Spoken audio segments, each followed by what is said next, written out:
اپنا معاملہ رب کریم کے ساتھ، ہماری سوچیں کس طرح کی ہیں، ہمارے اندر ماحول کس طرح کا ہے، وہ چونکہ دلوں کے حال جانتا ہے. اور نبی پاک صلی اللہ علیہ وسلم نے فرمایا نہ تمہاری جیبیں دیکھتا ہے نہ تمہارے چہرے دیکھتا ہے، وہ تو جب دیکھتا ہے تمہارا دل دیکھتا ہے. اس کی کیفیت کیا ہے؟ حضرت انس بن مالک رضی اللہ تعالیٰ عنہ فرماتے ہیں، اس حدیث کو یاد رکھیے گا، حافظ منذری نے ترغیب و ترہیب میں لکھی ہے. فرماتے ہیں کہ حضرت انس بن مالک رضی اللہ تعالیٰ عنہ فرمانے لگے کہ ایک حضور کے ایک غلام، ایک صحابی بیمار تھے، تو حضور نے فرمایا انس چلو تیمارداری کرتے ہیں. کہتے ہیں حضور کے ساتھ گئے، نبی پاک صلی اللہ علیہ وسلم پہنچے. جب ہم نے اس شخص کو دیکھا تو حضرت انس کہتے ہیں ہم پریشان ہو گئے، کیونکہ ہم نے اسے بڑا صحت مند دیکھا تھا، وہ کمزور ہو گیا، وجود پر بہت سارا گوشت دیکھا تھا، اب ہم دیکھ رہے ہیں کہ وہ ہڈیاں ہی ہڈیاں رہ گئی ہیں، چہرہ بڑا بارونق تھا، اب کمزوری ہو گئی. رسول کریم تشریف لے گئے اور حضور اس کی چارپائی کے سرہانے بیٹھے، اور جب حضور نے اپنا دست مبارک اس کے بالوں میں رکھا اور نبی پاک نے دست شفقت پھیرا تو کہتے ہیں اس شخص نے آنکھیں کھولی اور حضور کا چہرہ دیکھا تو اس کی خوشی کی کوئی انتہا نہ رہی، بڑا راضی ہوا، بڑا راضی. اور حضور نے اس کے لیے دعا کی، اس دعا پر بھی اسے بڑا اطمینان قلب بھی نصیب ہوا. کہتے ہیں حضور اکثر تیمارداری فرماتے تھے، پر آج نہ حضور نے ایک نرالی، انوکھی اور انفرادی بات ارشاد فرمائی. حضور نے فرمایا تو بڑا صحت مند تھا، کمزور ہو گیا، بڑا طاقتور تھا تو ضعیف ہو گیا، ایک سوال کا جواب تو دے. یا رسول اللہ فرمائیے. تو حضور فرمانے لگے اس حالت میں جب تو شدید بیمار اور تکلیف میں، یہ بتا کہ اس وقت تیرا اپنے رب کے بارے میں گمان کیا ہے.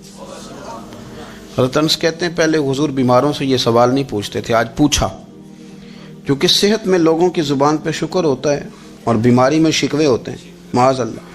اس وقت اللہ کے بارے میں یہ سوچ حضور نے ہمیں دی ہے. تم نے ہر وقت یہ ذہن بنانا ہے کہ یہاں رب کریم کے بارے میں کیا تصورات پل رہے ہیں، آوازیں کیا اٹھ رہی ہیں، اس وقت تیرا اللہ کے بارے میں گمان کیا ہے. تو جناب انس بن مالک کہتے ہیں اس نے ہمیں اشارہ کیا کہ مجھے اٹھا کے بٹھاؤ. ہم نے بٹھایا تو کہتے ہیں پھر اس نے اپنی آنکھیں کھولی اور حضور کے چہرے نور پر نظر کر کے نظر جھکا لی. عرض کرتا یا رسول اللہ میں کمزور ہوں، بیمار ہوں، تکلیف میں ہوں، اٹھ نہیں سکتا، کھا نہیں سکتا، پر حضور ابھی بھی میرے دل سے آواز یہی نکلتی ہے کہ میرا رب بڑا ہی کریم ہے، میرا اللہ بڑا ہی مہربان ہے، وہ بڑا ہی معاف کرنے والا ہے، وہ اپنے بندوں سے پیار ہی بڑا کرتا ہے. آپ میری بات کو سمجھیں، کیفیت کیا ہے اور الفاظ کیا ہیں. حضور وہ مجھ سے بڑی محبت کرتا ہے، بڑے پیار والا ہے. یہ لفظ کہتے کہتے آواز بھرا گئی، آنسو نکل آئے. پھر اس نے تکلیف زیادہ محسوس کی تو وہ لیٹ گیا اور پھر اس نے حضور کے چہرے نور پہ نظر ڈالی، کلمہ پڑا، روح ہی پرواز کر گئی. حضرت انس بن مالک فرماتے ہیں ہم اس کے گھر سے نکلے اور جب حضور اس کے کمرے سے باہر آئے تو رسول کریم نے پلٹ کر رک کر پھر پیچھے دیکھا اور فرمایا انس اگر کسی جنتی کی زیارت کرنی ہے تو میرے اس غلام کا چہرہ دیکھ لو. اس لیے کہ جن لوگوں کے نظریات رب کریم کے بارے میں اس طرح کے ہوں پھر ان کے خاتمے خیر کے ہوتے ہیں، پھر اللہ ان کے لیے جنت کے فیصلے فرماتا ہے. اپنے افکار میں، نظریات میں، سوچوں میں کوئی ضروری نہیں ہے کہ ہم لوگوں کو دو لفظ کہہ کے مطمئن کر لیں تو ہم خود ضمیر کے قیدی بن کے زندگی گزار دیں. یہ معاملہ ٹھیک نہیں، یہ صحیح نہیں چلتا. آپ اپنی قلبی واردات پر، قلبی خیالات اور تصورات پر کڑی نگرانی رکھیں گے. آپ دیکھیں گے کہ کہاں یہ مجھے خرابی کی طرف لے کر کے جا رہا ہے، کہاں یہ بدگمانیاں پیدا کر رہا ہے، کہاں یہ خرابیاں لا رہا ہے. یہ سختی پیدا کر دے گا، نفرتوں کو، لالچ کو، حسد کو، عداوت کو یہ بڑھا دے گا. آپ اپنے معاملات پر اپنے دل کو ہمیشہ حاضر رکھیں. اللہ اپنے محبوب کا صدقہ فضل کرے، وہ مقلب القلوب ہے. تو ستا اٹھ کے کوئی نہیں خوش ہوتا،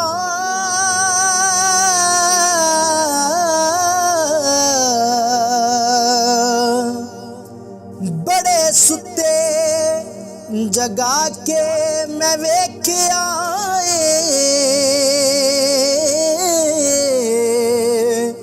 اوے کتے جیا نہیں کوئی وفادار ڈٹھا،